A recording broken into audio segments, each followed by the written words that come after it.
अब दोस्तों अगला है आपका इकारांत उपसर्ग। कौन से है? इकारांत उपसर्ग जो होते हैं 8। कितने होते हैं? 8। इनके उदाहरण में कहाँ संयोग होगा, कहाँ दीर्घ संधि होगी, कहाँ यण संधि होगी और कहाँ पर व्यंजन संधि होती है। बस इकारांत के उदाहरण में संयोग, दीर्घ, यण और व्यंजन संधि होती है। जैसे आपका परि उपसर्ग है। कौन सा है? परि। तो परि उपसर्ग में आपका जाएगा परिवार, परिधि, परिमार्जन, परिताप। ये किसके उदाहरण है? संयोग के। परि प्लस वार, परि प्लस धी, परि प्लस मार्जन, परि प्लस ताप। मार्जन आता है मार्जना, परिमार्जन तो अच्छा साफ सुथरा, और परिधि मतलब चारों तरफ से धारण करना। तो ये संयोग के उदाहरण हो गए। अब है दीर्घ संधि के उदाहरण। जैसे परीक्षण, परीक्षा, परीक्षक। ये किसके उदाहरण है? दीर्घ संधि के हैं, बल्कि इनमें उपसर्ग कौन सा है? परि उपसर्ग है। जैसे परीक्षण का संधि विच्छेद हो जाएगा परि प्लस इक्षण। एक बात का ध्यान रखने की विशेष बात यह है कि उपसर्ग में हमेशा मात्रा छोटी होती है, चाहे ए, ई, उ हमेशा छोटी होती है, बड़ी मात्रा कभी नहीं होती। तो परि प्लस इक्षण, यहाँ पर छोटी ई, यहाँ पर बड़ी ई, तो यहाँ बड़ी ई बन गया, ये हो गया आपका परीक्षण। फिर है परीक्षा। तो परीक्षा का संधि विच्छेद होगा परि प्लस इक्षा, परि प्लस इक्षा।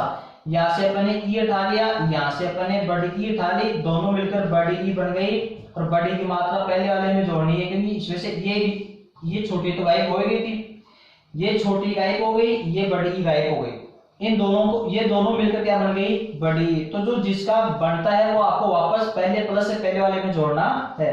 तो ये हो गया आपका परीक्षा। फिर है परीक्षक। तो इसका लगा परि प्लस इक्षक, परि प्लस इक्षक। फिर है यण संधि के उदाहरण। किसके हैं? यण संधि के उदाहरण। ये कौन कौन से? देखो इधर पहले है आपका पर्यूषण। कौन सा है? पर्यूषण। तो इसका संधि विच्छेद होगा परि प्लस उषण, परि प्लस उषण।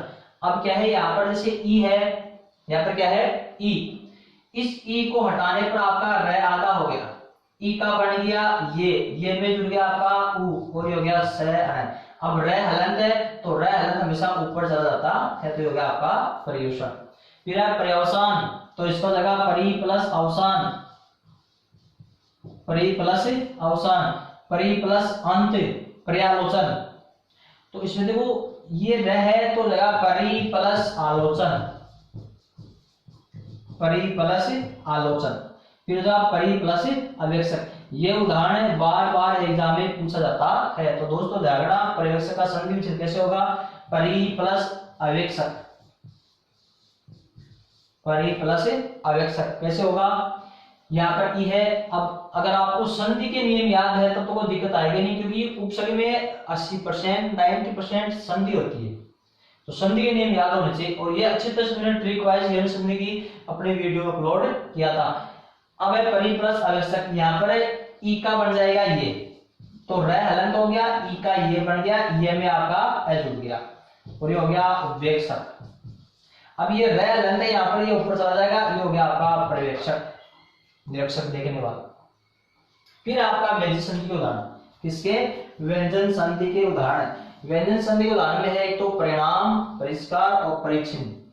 तो परिणाम हो जाएगा परि प्लस नाम, परि प्लस कार और परि प्लस चिन्ह, क्योंकि ई के बाद में छ आ गया, तो इसका परि प्लस चिन्ह, परि प्लस चिन्ह। ई के बाद में छ है, तो प्लस के स्थान पर च का आगमन होता है, और ये मात्रा इसकी यहाँ लग जाती है, तो परिचिह्न। इसमें व्यंजन संधि न के स्थान पर अण हो गया, इसमें स का आगम हो गया, इसमें च का आगम हो गया। तो इनमें व्यंजन संधि है, इनमें यण संधि है, इनमें दीर्घ संधि है, इनमें संयोग है, और सब में कौन सा उपसर्ग है? परि उपसर्ग है। कौन से में है? परि उपसर्ग। अब जैसे दोस्तों आपके सामने 4 ऑप्शन आ गए।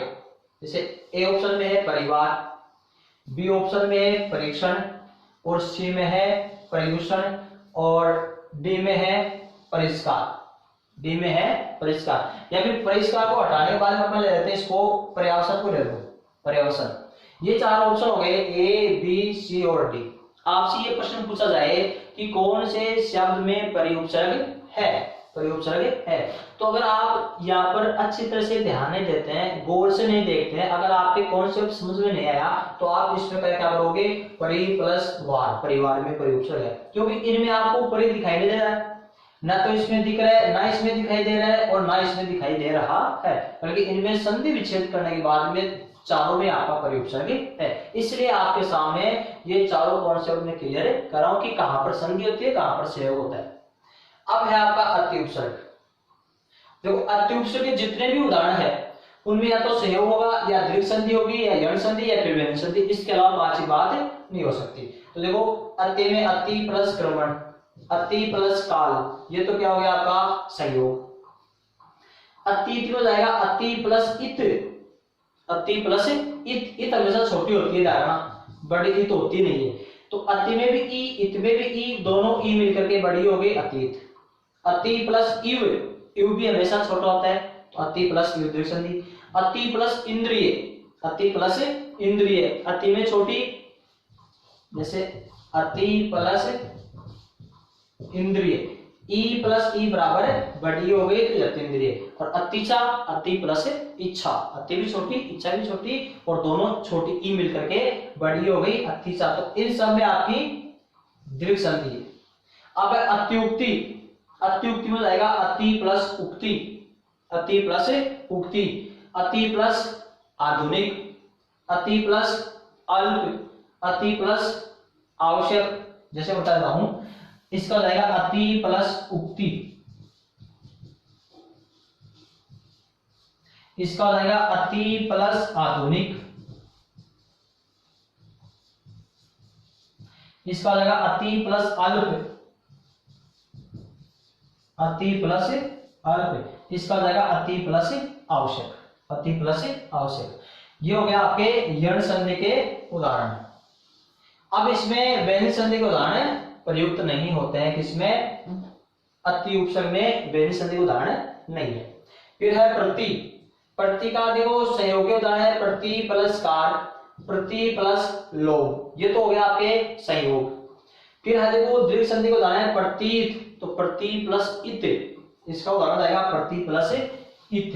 प्रति भी छोटी होती है और इत भी आपका हमेशा छोटा ही होगा, प्रतीत। प्रतीक्षा में क्या हो जाएगा, देखो विद्यार्थियों ये इसको ध्यान रखना, प्रति प्लस इक्षा, प्रति प्लस इक्षा, यहां पर छोटी ई है, यहां पर बड़ी ई है, तो यहां से देखो जोड़ने का तरीका ऐसा है, प्लस से पहले स्वर है उसको उठाओ, प्लस के बाद में स्वर है उसको उठा दो, दोनों को मिलाकर क्या बनता है वो प्लस से पहले वाले में जोड़ना है। तो इसमें से अपन ने ई हटा दी, इसमें से अपन ने ई हटा दी, दोनों ई मिलकर बड़ी ई बन गई।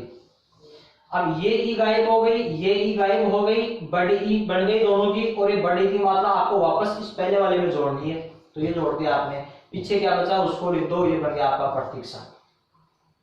इसी तरह से सबका ये हो जाएगा, जैसे प्रतीक है तो जाएगा प्रति प्लस इक, प्रति प्लस इक है, जैसे ये है प्रति प्लस इक, यहां पर क्या है छोटी हटाओ, यहां से छोटी ई हटानी, दोनों मिलकर क्या हो जाएगी बड़ी, तो बड़ी की मात्रा आपको इसमें वापस जोड़नी है, तो ये जोड़ दिया आपने, पीछे बचा उसको लिख दो, ये हो गया आपका प्रतीक। तो इनमें दीर्घ संधि हो गई। अब है यण संधि के उदाहरण, कि कौन से उदाहरणों में यण संधि होती है। जैसे प्रत्याघात, तो इसका प्रति प्लस आघात, प्रति प्लस अक्ष, प्रति प्लस अक्ष, ये हो गया आपके प्रत्यर्पण, प्रति प्लस अर्पण, और प्रति प्लस आक्रमण, इनमें हो गया आपका प्रत्युपसर्ग। और व्यंजन संधि के उदाहरण में आते हैं आपके प्रतिष्ठा, प्रतिष्ठान, प्रतिष्ठित, जैसे प्रति प्लस स्था, इसका संधि विच्छेद होगा प्रति प्लस स्था, प्रति प्लस, इसका जाएगा प्रति प्लस स्थान, प्रति प्लस स्थान। इसमें दो नियम लगते हैं कि ई के बाद में जब स हो तो ये दंते से मूर्धन्य स में बदल जाता है, तो ये हो गया आपका प्रतिष्ठा। अब यहाँ पर एक नियम ये लगता है कि स के बाद में जब थ हो तो थ में बदल जाता है, और ट वो ठे ठे में और तय में बदल जाता है। तो इस प्रकार से प्रतिष्ठा हो गया, इसी प्रकार से प्रतिष्ठान इसका हो जाएगा, उनमें व्यंजन संधि हो गई। बल्कि इन सभी उदाहरणों में आपके उपसर्ग कौन सा है? प्रति। देखो प्रतिकार में भी प्रति है, प्रतीत में भी प्रति उपसर्ग है, प्रत्यर्पण में भी प्रति उपसर्ग है और प्रतिष्ठा में भी प्रति उपसर्ग है। अगर आपके सामने चारों ऑप्शन हो तो इन चारों में आपका प्रति उपसर्ग है। फिर है आपका अभी। अभी उपसर्ग के संयोग में उदाहरण है अभी प्लस वादन, अभी प्लस योग, अभी प्लस सार। और दीर्घ संधि के उदाहरण में है अभिप्सा, अभी प्लस इप्सा। देखो इधर अभी इप्सा, अभी प्लस इप्सा। यहां पर छोटी ई है, यहां पर बड़ी ई है और दोनों मिलकर बड़ी हो जाएगी, बड़ी ई इसमें मिल जाएगी, हो गया आपका अभिप्सा। अभिष्ट का क्या हो जाएगा? अभी प्लस इष्ट, अभी प्लस इष्ट, तो ये भी दीर्घ संधि हो जाएगी। इसी तरह से अभिप्सित है तो अभी प्लस इप्सित। अभिप्सित कैसे होता है? जैसे अभी प्लस इप्सित। यहां पर से आपको प्लस से पहले जो ई स्वर है उसको उठा दो, प्लस के बाद वाले स्वर को उठा दो, दोनों मिलकर छोटी ई और बड़ी ई मिलकर क्या बन गई? बड़ी ई। वो इसमें जोड़नी है आपको, ये हो गई तो अभिप्सित। अब है आपका यण संधि के उदाहरण, यण संधि के उदाहरण। तो यण संधि में क्या है? देखो दोस्तों इधर अभ्यागत, अभ्यर्थी, अभ्युत्थान। अभ्यर्थी होता है ना कि अभ्यर्थी होता है, अभ्यर्थी कभी भी नहीं होता है। यह है अभी प्लस आगत, अभी प्लस आगत। अभ्यर्थी का हो जाएगा अभी प्लस अर्थी, अभी प्लस अर्थी। अभ्युत्थान का हो जाएगा अभी प्लस उत्थान, अभी प्लस उत्थान। अब यहां पर देखो ई है तो ई का बन गया ये, इनमें से ई हटा दिया, ई हटाते ही आपका भयादा हो गया। तो देखो भयादा हो गया, ई का बन गया ये बना दिया और ये में जो प्लस के बाद में स्वर है आ ए उ, ये जोड़ दिया तो हो गया आपके ई हटते ही ई का ये बन गया, ये में आ जुड़ गया तो अभ्यागत है। इसमें ई हटते ही ई का ये बन गया, ये में ए जुड़ गया अभ्यर्थी। इसमें अभी प्लस उत्थान में ई हटाते ही भयादा, ई का ये बन गया और ये में क्या जुड़ गया आपका उ, तो ये हो गया आपका अभ्युत्थान। और ये उदाहरण आपका अभिषेक, किसमें? व्यंजन संधि में। तो हो जाएगा अभी प्लस शेक, अभी प्लस शेक। ये दंत से मूर्धन्य स में बदल जाता है तो अभिषेक। तो दोस्तों इस प्रकार से इकारांत उपसर्ग आपके 8, कितने हैं? 8। तो 8 में से 2 4 का हो गया। अब है आदि उपसर्ग। ये 4 उपसर्ग में कौन से में संयोग है, कौन सी दीर्घ संधि है, कौन से विजन संधि है, कौन से व्यंजन संधि है। इसी प्रकार अब है अपना अगला आदि उपसर्ग। कौन सा है? आदि उपसर्ग। आदि उपसर्ग के उदाहरणों में संयोग होता है जैसे अधिकार, अधिसूचना। तो अधि प्लस कार, अधि प्लस सूचना, इनमें कोई संदेह नहीं है, इन उदाहरणों में आपका संयोग है, बल्कि उपसर्ग आपका आदि। फिर दीर्घ संधि का उदाहरण है अधीक्षक, अधीन, अधीक्षण और अधीश। तो अधीक्षक का संधि विच्छेद होगा अधि प्लस इक्षक। अधीन का हो जाएगा अधि प्लस इन। फिर हो जाएगा अधीक्षण का हो जाएगा अधि प्लस इक्षण और अधीश का हो जाएगा अधि प्लस ईश, अधि प्लस ईश। इक्षक में हमेशा छोटी मात्रा आती है, ईश में छोटी मात्रा, वो इक्षक में हमेशा बड़ी मात्रा आती है और ईश में हमेशा बड़ी मात्रा आती है। अब यहाँ से अब वो इनका बनाने का तरीका से है, यहाँ से छोटी ई हटा दो, यहाँ से आप ये हटा दो, दोनों को मिलाकर आपको क्या बनानी है? बड़ी ई बनानी है और वो पहले वाले में जोड़नी है आपको। तो इस ध में आपकी बड़ी की मात्रा जुड़ गई, पीछे बच रहा उसको लिख दो अधीक्षक। इसी तरह से इसका हो जाएगा अधि प्लस इन। यहाँ से ई गायब हो गई, यहाँ से ई गायब, दोनों मिलकर बड़ी हो गई, बड़ी मात्रा आपको इसमें जोड़नी है, ये हो गया अधीन। इसी तरह से इसमें ई हटा दिया, ई हटा दिया, बड़ी मात्रा बढ़ गई तो ध में बड़ी की मात्रा जोड़नी है, ये हो गया आपका अधीक्षण।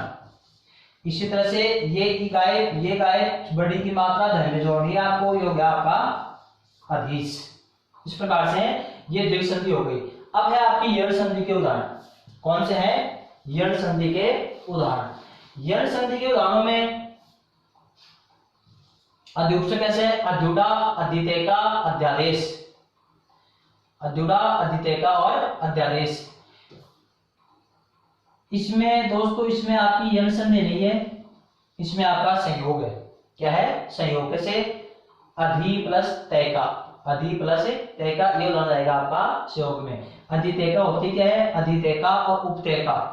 पहाड़ के ऊपर की समतल भूमि होती है उसको अधितय का बोलते हैं, और पहाड़ के नीचे की समतल भूमि होती है उसको बोलते हैं उपतय का। ये संधि नहीं है, ये आपका संयोग है। संधि हो गई अध्युडा अध्यादेश, अध्युडा और अध्यादेश। अब देखो अध्युडा का संधि विच्छेद होगा अधि प्लस ऊढ़ा।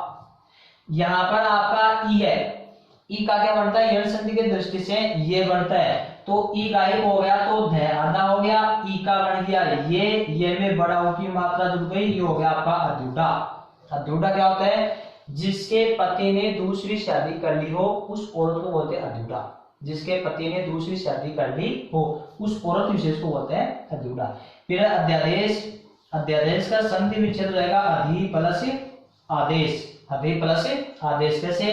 यहाँ पर ई है, ई का ये बन जाएगा तो दयादा, ई का ये बना दिया, ये में आपने आ जोड़ दिया, ये हो गया अध्यादेश। इसी तरह से अध्यक्ष अधि प्लस अक्ष।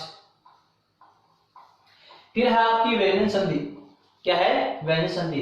व्यंजन संधि में अधिष्ठाता है तो इसका अधि प्लस स्थाता हो जाएगा, इसका जाएगा अधि प्लस स्थित, अधि प्लस स्थित। कैसे होगा? इसमें मैंने बताया था बार अभी प्रतिष्ठित में, प्रतिष्ठान में जो दो दो ऑप्शन लग रहे थे वो आपके दो ऑप्शन इसमें लगेंगे। कैसे लगेंगे? जैसे एक हो जाएगा अधि प्लस स्थाता, अधि प्लस स्थाता, और इसमें वो ई है, ई के बाद में से आ गया तो ये दंते से आपका मूर्धन्य स में बदल जाता है। अब मूर्धन्य स में बदल गया तो ये हो गया आपका अधिष्ठाता। अभी शब्द अशुद्ध है। अब दूसरा नियम ये लगता है कि स के बाद में जब थ हो, स के बाद में जब थ हो तो ये थ भी ठ में बदल जाता है तो हो जाएगा, तब होगा आपका अधिष्ठाता। इसमें दो नियम लगते हैं। दो नियम कौन से हैं वो नियम अभी बताता हूं मैं आपको। दूसरा है अधिष्ठित, तो इसका संधि विच्छेद होगा देखो अधि प्लस स्थित। अब यहाँ पर दो नियम कौन कौन से लगते हैं बता रहा हूं मैं दोबारा से, कि प्लस से पहले ई और उ हो, प्लस के बाद में स हो तो ये स आपका इस स में बदल जाता है। दूसरा नियम ये है कि प्लस से पहले स हो, प्लस के बाद में तय और थ आ जाए तो तय का तो तय हो जाता है और थ का थ हो जाता है। ये दो नियम सुना दोबारा से। प्लस से पहले ई और उ होना चाहिए और प्लस के बाद में स होना चाहिए, तो ये स दंते स मूर्धन्य स में बदल जाता है। अब देखो दोस्तों इधर प्लस से पहले ई, प्लस के बाद में स, तो ये स आपका इस समय बदलेगा, ये बदल दिया आपने अधि प्लस स्थित हो गया। ई प्लस से पहले ई, प्लस के बाद में स, तो स इस समय बदल दिया आपने। अब दूसरा नियम लगता है कि प्लस से पहले स हो और प्लस के बाद में तय थ हो, थ से पहले स, देखो थ से पहले से आ गया ना तो ये थ भी ठ में बदल जाता है, तो इसमें सीधा ही ये स, ये ठ और ये प्रतिष्ठित अधिष्ठित हो जाता है। इस प्रकार इनमें दो नियम। इसी तरह से आपका प्रत्युपसर्ग में आया प्रतिष्ठान। कैसे आया था? प्रति प्लस स्थान। अब दोस्तों देखो इधर प्लस से पहले ई आ गया, प्लस के बाद में से आ गया, तो ये स तो बदलेगा आपका इस समय, तो ये हो गया आपका प्रति और स। अब स के बाद में क्या रहे? थ, तो स के बाद में थाते थ में बदल जाता है। इस तरह से हो गया आपका प्रतिष्ठान। ये अनुष्ठान, प्रतिष्ठान, प्रतिष्ठित, अधिष्ठित, अधिष्ठाता, ये सारे इसी में आते हैं। ये दो नियम लगते हैं। इस प्रकार ये हो गया आपके व्यंजन संधि के उदाहरण। अब है वर्धी संधि। इसमें देखो दोस्तों एक उदाहरण वर्धी संधि का भी आ गया, अध्येता।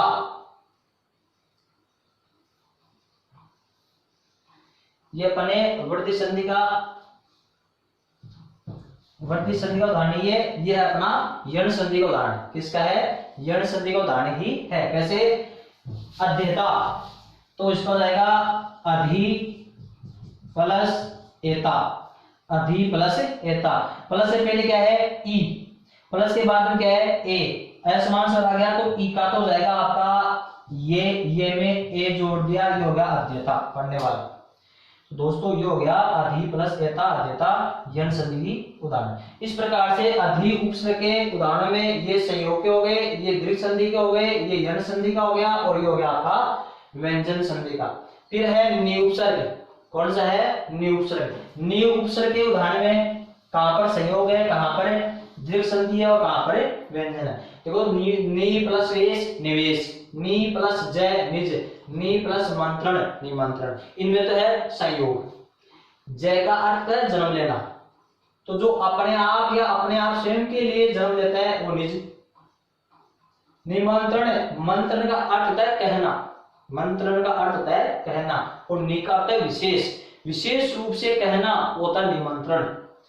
फिर नि उपसर्ग के उदाहरण में दीर्घ संधि के उदाहरण नहीं, नि उपसर्ग दीर्घ संधि में नहीं होता है। फिर हो गया यण संधि। यण संधि को नि प्लस आय, न्यून में नि प्लस ऊन, न्यस्त में नि प्लस अस्त और न्याय आएगा आपका नि प्लस आय। फिर है व्यंजन संधि। व्यंजन संधि भी क्या हो जाएगा? नि प्लस संग, वो अभिषेक वाला आएगा, तो प्लस से पहले ई या ओ, प्लस के बाद में स आ जाए तो ये से आपका इस समय बदल जाता है। तो नि प्लस, इसका संधि विच्छेद होगा नि प्लस संग ऐसे, संग ऐसे होगा नि प्लस संग, बल्कि इसका संधि बनाते समय ये से इस समय बदल निसंग। निष्णात, ये देखो विद्यार्थियों ये उदाहरण थोड़ा सा अच्छा उदाहरण है। निष्णात, इसका होगा नि प्लस स्नात, नि प्लस स्नात। अब ये ऐसे होगा क्योंकि प्लस से पहले ई आ गया, प्लस के बाद में से आ गया, तो ये से उस समय बदले दंते से मूर्धन्य से में बदल जाता है। तो ये तो बदल गया आपका नि से नात ऐसे। अब इसमें एक नियम ये लगता है कि प्लस से पहले री से रह हो, प्लस के बाद में न हो तो न का अण हो जाता है। प्लस से पहले री से रह होना चाहिए, प्लस के बाद में न होना चाहिए, तो जहां पर न है वहीं पर वह अण में बदल जाता है। तो देखो अब यहाँ पर न से पहले क्या गया? से, ये रस है, तो ये न अण में बदल जाएगा, तो ये बढ़ेगा नी से अणा न। यहाँ पर दो नियम लग जाते हैं। इसी तरह से निषिद्ध है, तो इसमें भी ये नियम लगेगा कि प्लस से पहले ई और उ हो, प्लस के बाद में से आ जाए, तो ये से इस में बदल जाएगा, तो निश्चित हो जाएगा नी प्लस सिद्ध। प्लस से पहले ई, प्लस के बाद में से, तो से का दंते से का मूर्धन्य से हो जाता है, तो होगा आपका निषिद्ध। इसी तरह से निषेध हो जाएगा नी प्लस से। अब है विउपसर्ग। कौन सा है? विउपसर्ग। अब वी उपसर्ग में कहां पर संधि है, कहां पर संयोग है? वी प्लस योग ये आपकी संयोग है, वी प्लस दवा संयोग है, वी प्लस मल ये भी संयोग है। मल का अर्थ है गंदगी और वी का अर्थ है रहित, विमल यानी पवित्र साफ सुथरा। विधवा, वी प्लस दवा, दवा का अर्थ होता है पति और वी का अर्थ है रहित, जो पति रहित है वो विधवा। अब है विक्षा। विक्षा में संधि है, देखो दोस्तों वी प्लस इक्षा, वी प्लस इक्षा। विक्ष का संधि विच्छेद होगा वी प्लस इक्षा, वी प्लस इक्षक। प्लस से पहले ई है, प्लस के बाद में ई है, तो दीर्घ स्वर संधि में हमेशा समान स्वर होते हैं। क्या होते हैं? समान स्वर होते हैं। तो इसमें से ई हट गया, इसमें से ई हट गया, ये ई हट जाएगा, ये ई हट जाएगा, और दोनों मिलकर क्या हो जाएंगे? बड़े ई। दोनों में क्या हो जाएंगे? बड़े ई। तो वो बड़े ई की मात्रा आपको इसमें पहले वाले में जोड़नी है। ये हो गया आपका विक्षा और ये हो जाएगा आपका विक्षक। दीर्घ संधि के उदाहरण हो गए। अब है दोस्तों अपने यण संधि के उदाहरण। यण संधि की एक पहचान है कि किसी भी शब्द में ये व र दिखाई दे और उसका पहला अक्षर आधा होना चाहिए। किसी भी शब्द में ये व और र दिखाई दे और उसका पहला अक्षर क्या होना चाहिए? आधा। तो यहाँ पर संधि कौन सी होती है? यण संधि। तो देखो ये से पहला अक्षर आधा, ये आधा, इसमें भी आधा, तो इसमें हो जाएगा ये किसका बनता है? ई का। ये किसका बनता है? ई का। तो ये गायब हो जाएगा और ई इसमें जुड़ जाएगा, तो वी प्लस, अब ये गायब हो गया, इसमें ए बच गया, वी प्लस अर्थ। इसमें हो जाएगा वी प्लस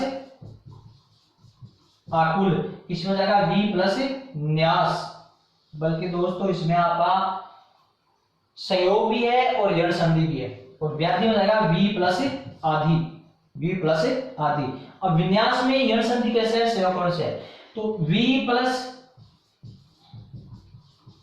न्यास करते हैं तब तो है आपका संयोग, और वैसे ये संयोग का उदाहरण ही है, किसका उदाहरण है, संयोग का उदाहरण ही होगा वी प्लस न्यास। अगर आपसे ऐसे पूछ ले कि विन्यास में कौन सा उपसर्ग है, तो वी उपसर्ग है, समझ आ गया। वैसे विन्यास में कितने उपसर्ग है तब आपको अलग अलग करने पड़ेंगे, तो ये यण संधि का उदाहरण ही है, ये आपका संयोग का उदाहरण है, क्योंकि संयोग अलग करने के बाद में इसमें यण संधि भी होती है। तो वी प्लस न्यास, न्यास हो गया। अब न्यास में यहां पर न्यास में आपका कौन सा उपसर्ग है, अब हो जाएगा आपका यण संधि का उदाहरण, क्योंकि यहां पर हो जाएगा नी प्लस आस, तो इसमें दो उपसर्ग है, वी प्लस नी प्लस आस। तो विन्यास किसका उदाहरण है, अगर आपसे ऐसे पूछ ले कि विन्यास में उपसर्ग है वी या नी, वी या फिर नी, तो आपको वी बताना है, नी तो दूसरे नंबर पे है, तो नी बाद में आता है वी प्लस नी प्लस आस, तो विन्यास में वी उपसर्ग है, ये उदाहरण किसका है, संयोग का। व्याधि हो जाएगा वी प्लस आदि। फिर है दोस्तों आपके सामने व्यंजन संधि के उदाहरण, किसके, व्यंजन संधि के, विच्छिन्न, विच्छेद, विच्छिन्न और विच्छेद। देखो विच्छिन्न में क्या होता है, वी प्लस छिद और वी प्लस छेद। इसमें व्यंजन संधि किस प्रकार है कि प्लस से पहले स्वर हो, प्लस के बाद में छा जाए, तो संधि बनाते समय प्लस के स्थान पर च का आगमन हो जाता है, तो इसका हो जाएगा वी प्लस छेद। प्लस से पहले स्वर आ गया, प्लस के बाद में छा गया, तो प्लस के स्थान पर च का आगमन विच्छेद। इसी तरह से वी प्लस छिन्न विच्छिन्न, इस प्रकार से हो गया आपके वी उपसर्ग। अब है दोस्तों अपना अपी उपसर्ग, कौन सा है, अपी उपसर्ग। अपी का उदाहरण है अपितु, कौन सा है, अपितु। इसमें हमेशा संयोगी होता है, संधि कोई सी नहीं होती है, तो अपी प्लस तु, अपिहित, अपी प्लस हित, अपिधान, अपिधान, तो अपी प्लस धान, इसमें संधि नहीं होती है, हमेशा संयोगी होता है। इस प्रकार से दोस्तों अपने अकारांत तत्सम उपसर्ग हो गए, आकारांत हो गए, इकारांत हो गए। अब अपन अगली वीडियो में उकारांत उपसर्ग का अध्ययन करते हैं। ये मैंने आपको अच्छी तरह बता दिया है कि कहां पर संयोग होता है, कहां पर दीर्घ संधि, कहां पर यण संधि, कहां पर कौन सी संधि होती है, अच्छी तरह से विस्तृत रूप से बता दिया है। उपसर्ग अपन ने 2 वीडियो पीछे डाल दिया है, उनका अध्ययन निश्चित रूप से कर लिए। अगर अभी तक आपने सब्सक्राइब नहीं किया चैनल को, तो सब्सक्राइब जरूर कीजिएगा। धन्यवाद।